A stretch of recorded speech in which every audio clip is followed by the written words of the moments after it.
atlet, ayah, suami, legenda. Sayang, dia sudah meninggalkan kita semua. Siapa dia? Saksikan terus.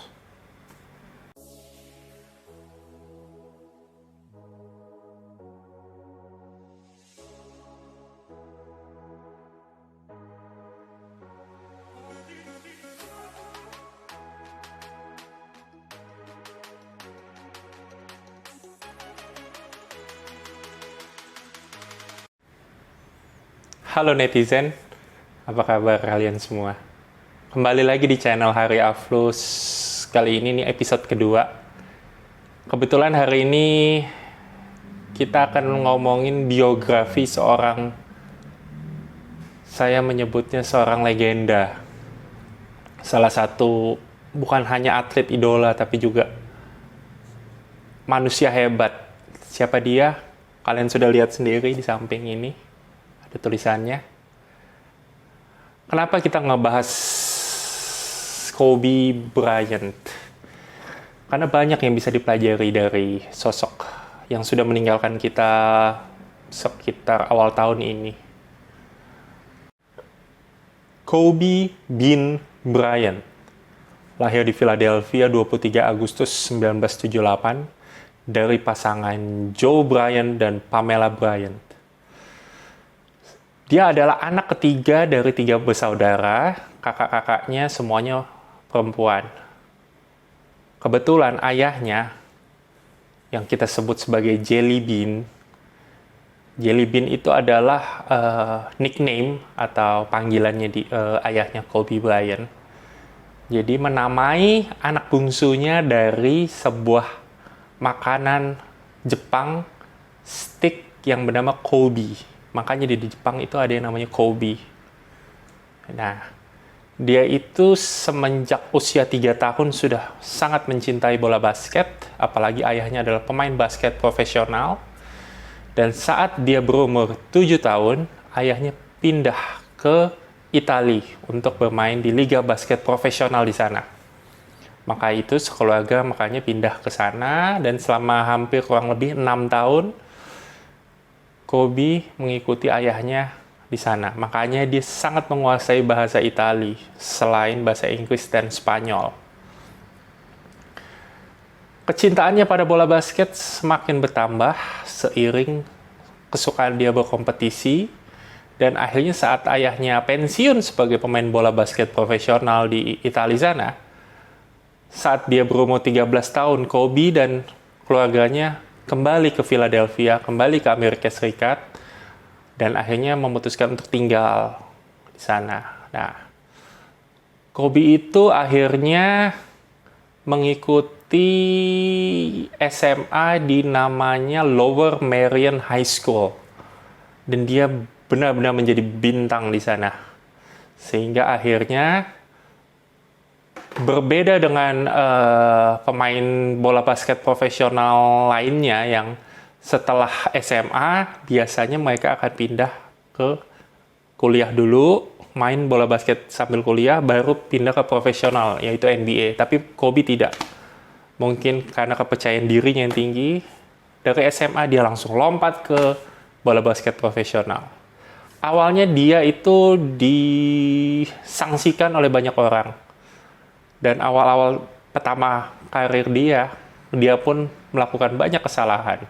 Seperti saat dia di pertandingan penentuan di tahun pertama dia ditugaskan untuk mencetak angka, tapi dia gagal, bolanya itu airball, kita sebutnya, bolanya tidak sampai kering, dan itu berlangsung 3 kali dalam satu pertandingan. Bayangkan, saat Anda berusia 18 tahun, 18-19 tahun, Anda harus menerima cercaan karena gagal. Jika mental Anda nggak kuat, maka dia pasti akan hancur. Tapi tidak Kobe. Setelah itu, hanya jeda sebentar, dia langsung latihan lagi. Itulah hebatnya Kobe Bryant. Dia selalu menganggap bahwa latihan adalah segalanya.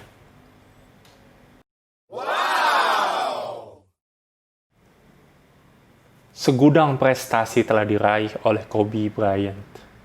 5 kali cincin juara, 2 kali NBA Finals MVP, 1 kali regular season MVP, 18 kali All-Star, dan segudang prestasi lainnya, termasuk 2 kali mendapatkan medali emas Olimpiade. Memang betul-betul luar biasa. Salah satu yang terhebat yang pernah bermain di NBA. Tapi mungkin kalian semua sudah tahu ya, kehebatan Kobe Bryant. Ya, kita tidak akan membahas kehebatannya karena kalian semua bisa mendapatkan hal itu di media sosial atau segalanya. Yang kita inginkan itu adalah belajar dari kegagalan-kegagalan dia. Bahwa semua orang sukses pernah gagal, tapi bagaimana mereka bangkit itu yang membedakan orang sukses dan tidak. Wow! Salah satu kasus yang membuat dia mendapatkan banyak sekali cacian adalah pada tahun 2003, musim panas, alias waktu itu NBA sedang libur. Dia harus memperbaiki, dia sedang cedera, dan dia harus pergi ke Colorado untuk dioperasi. Dan saat itu, dia dituduh melakukan pelecehan seksual kepada salah satu pegawai hotel di sana yang berusia 19 tahun. Dan kasusnya cukup panjang, membuat dia sangat sering bolak-balik ke Colorado, dan akhirnya kasusnya memang selesai, tapi banyak sekali kehancuran yang didapat. Seperti sponsor dia yang pergi, seperti masalah yang terjadi di rumah tangganya, walaupun sang istri membela, tapi dia pun mengakui bahwa sempat ada masalah dari situ. Tapi setelah itu dia bangkit. Setelah itu dia menjadi Kobe Bryant lagi, dan dia mampu menjawab semua tudingan itu dengan prestasi di lapangan. Itu adalah salah satu contoh yang patut kita ikuti, bahwa masalah itu banyak. Masalah itu pasti ada, tapi begitu kita masuk lapangan, begitu kita fokus pada satu pekerjaan kita, maka semua masalah di luar sana kita harus tinggalkan dulu untuk sementara. Itulah kehebatan dia. Kegagalan kedua dalam hidup dia, dalam karir dia lebih tepatnya, adalah saat dia dan klubnya Los Angeles Lakers kalah di final NBA tahun 2008. Dan kalahnya lawan Boston Celtics yang notabene adalah musuh bebuyutan LA Lakers. Dia pun mengaku itu adalah salah satu kekalahan yang paling membuat dia sengsara. Kenapa? Karena sebelumnya di regular season atau di musim itu juga, dia mendapatkan MVP alias pemain terbaik. Bayangkan, dia menjadi pemain terbaik, tapi timnya tidak juara. Dia mengakui bahwa itu adalah low season-nya dia, walaupun mendapatkan gelar pemain terbaik. Dan satu-satunya yang dia dapatkan di regular season. Tapi dia bilang, dari situ dia akan belajar. Dia belajar banyak dari situ. Dan di musim panas itu, dia langsung membawa tim nasional USA menjadi juara Olimpiade. Dia mendapatkan kegagalan, tapi dia jadikan motivasi untuk mendapatkan prestasi berikutnya. Dan tahun berikutnya, klubnya akhirnya juara. Apa yang bisa kita pelajari dari situ? Bahwa semua manusia pasti pernah gagal. Tapi apa yang membuat mereka bangkit? Bagaimana mereka bangkit?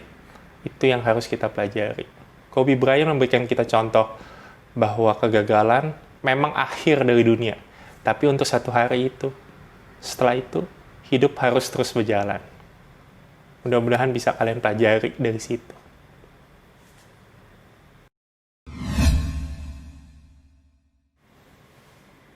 Dan akhirnya, kita harus membicarakan ini. Pada tanggal 26 Januari 2020, Kobe Bryant dan anak keduanya yang bernama Gigi Bryant akhirnya harus meninggal karena kecelakaan helikopter saat ingin mengantar Gigi untuk latihan basket. Banyak yang mungkin tidak tahu kenapa Kobe Bryant harus naik helikopter. Kebiasaan ini dia lakukan semenjak dia masih aktif menjadi pemain basket. Dia bilang bahwa kenapa dia karena di LA itu kan hampir sama seperti Jakarta, banyak sekali kemacetan. Dia bilang bahwa untuk sampai ke lapangan latihannya, kalau naik mobil bisa sekitar 45 menit sampai 1 jam. Tapi dengan helikopter mungkin hanya 15 menit. Dan dia bisa, waktu luang itu bisa dia gunakan untuk menambah latihan sendiri. Itulah Kobe Bryant. Tidak pernah terpikir bahwa dia adalah pemain terbaik. Tapi dia harus terus berkembang menjadi pemain terbaik. Karena itu latihan buat dia adalah penting. Salah satu hari yang paling menyedihkan bukan hanya penggemar basket, bukan hanya penggemar Lakers, tapi mungkin juga seluruh dunia. Karena pemain ini adalah salah satu ikon terbaik. Dan kita banyak belajar dari dia. Bagaimana bahwa latihan itu adalah yang terpenting. Dia menurunkan ini dari salah satu legenda juga yang bernama Michael Jordan. Jika kita tahu bahwa mereka itu berdua hampir sama satu fotokopian lah istilah kata, seperti adik dan kakak. Bahwa mereka menganggap pertandingan itu tidak lebih intens daripada latihan. Latihan harus lebih intens. Kenapa? Agar siap saat pertandingan selanjutnya. Maka itu mereka bisa dibilang bukanlah teammate yang baik, karena mereka sering menuntut bahwa teammate mereka harus lebih baik lagi, karena itu banyak sekali yang dia lakukan untuk membuat teammate mereka berkembang menjadi lebih baik. Itulah salah satu yang bisa kita pelajari juga dari Kobe Bryant. Salah satu tujuan saya membuat video ini adalah untuk bahwa kita harus mengingat orang yang sudah mendahului kita, siapapun dia. Dalam hal ini, Kobe Bryant banyak mengajarkan saya tentang bagaimana hidup, bahwa hidup akan memukul kita jatuh ke bawah. Dan jika kita tidak bangkit, maka dia akan semakin menghisap kita ke dalam. Bukan soal bagaimana kita bangkit, tapi bagaimana kita bisa terbang dari kejatuhan itu.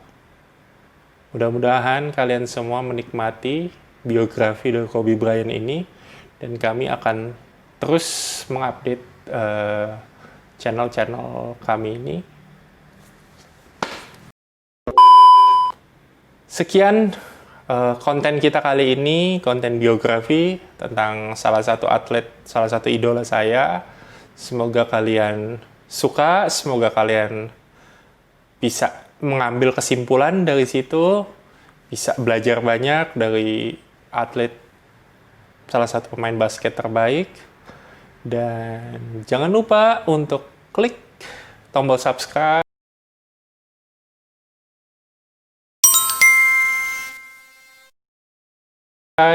klik lonceng, dan komen kalau kalian mau komen. Ya, mungkin sampai di sini aja. Jangan lupa untuk menunggu konten kami selanjutnya. Apakah itu? Tunggu saja. Oke? Sampai jumpa di konten selanjutnya, teman-teman. Bye!